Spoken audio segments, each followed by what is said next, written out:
On December 24th, 2008, 8-year-old Katrina darted toward the man at her front door. The man was no other than Santa himself, and in the seconds before she reached the door, as she was excitedly dashing across the foyer of her grandparents' home, screaming out Santa's name, she saw the very Santa pull out a large handgun aimed right at her face and opened fire. But before we get into today's story, if you are a fan of the true dark and mysterious tales, then make sure to like this video and subscribe, as it really helps out a beginner YouTuber channel like myself. So without further ado, let's get into today's story.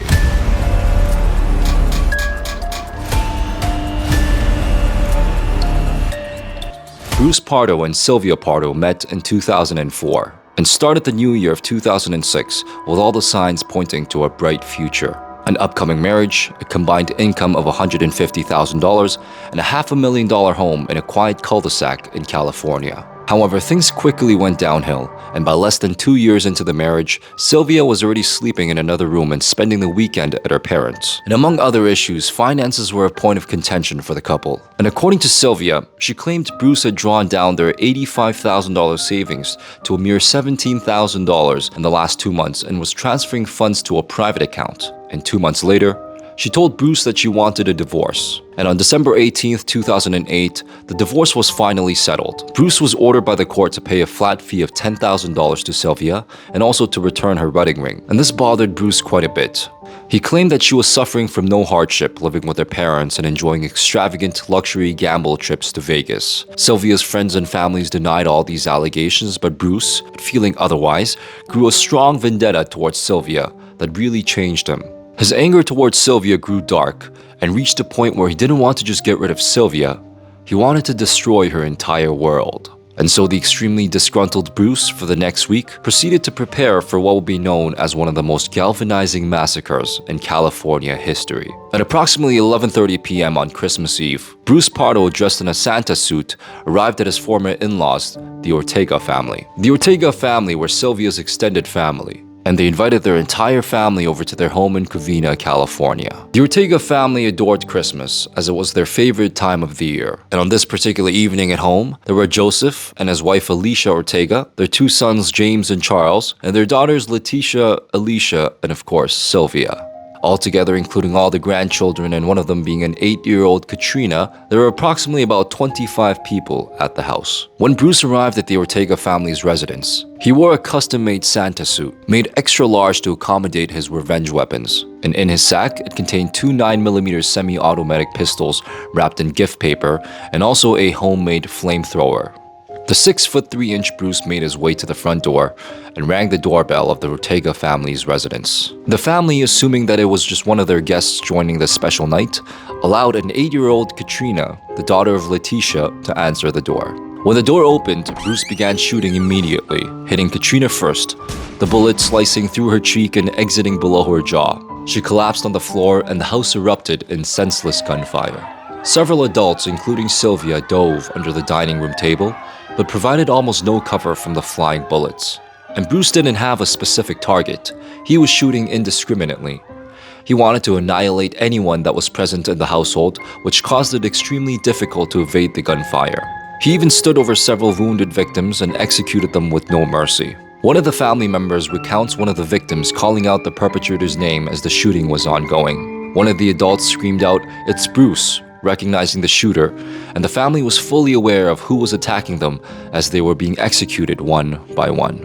The adults, along with whichever children they can find, crouched alongside the house until the shooting stopped. While the shooting stopped, and only because Bruce had run out of bullets, Bruce proceeded to unpack the rest of his gift wrap packages and had begun spraying 18 gallons of gasoline all over the house and the bodies of the dead victims. And soon after, the flames erupted and the entire house was engulfed in fire.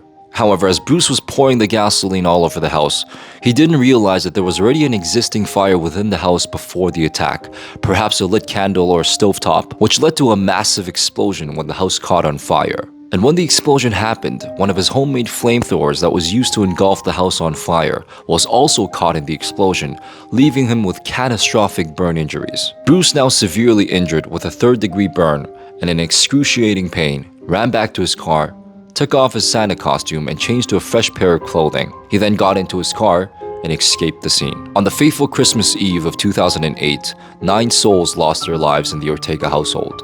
Sylvia had died early on in the attack, with her mother, father, her 2 brothers, and sister dead, as well along with 3 other family members.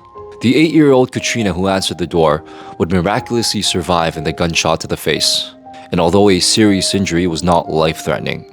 Many were wounded, including a 16-year-old girl who was shot on her back, and another 20-year-old woman who injured her ankle by jumping off from the 2nd floor in an attempt to escape the massacre. The resulting fire spread very quickly and violently due to the scattered gasoline and the Christmas decorations. It took 80 firefighters and an hour and a half to extinguish it, and because of the intensity of the fire, the bodies of the victims were unrecognizable and had to be identified through dental records. After the attack, it is theorized that he planned to execute Sylvia's attorney, but because of the unanticipated 3rd-degree burn that he suffered through the explosion, he bailed on this plan.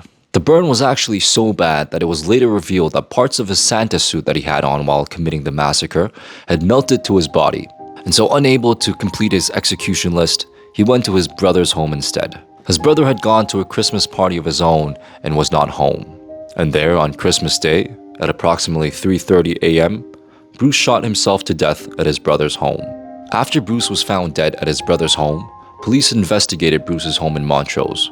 And when they did, the police found what they described as a virtual bomb-making factory. The rental vehicle that he drove around was also full of homemade explosives and ammo. Police speculate that the motive of Bruce's attack was related to marital problems. After the couple got married in January of 2016, their marriage quickly fell apart within the first year because Bruce refused to open a joint bank account with Sylvia, and he also expected his wife to use her own finances to take care of her own 3 children that she had prior to her marriage with Bruce. There is also some speculation that the divorce may have been caused by Bruce concealing a child of his own from a previous relationship.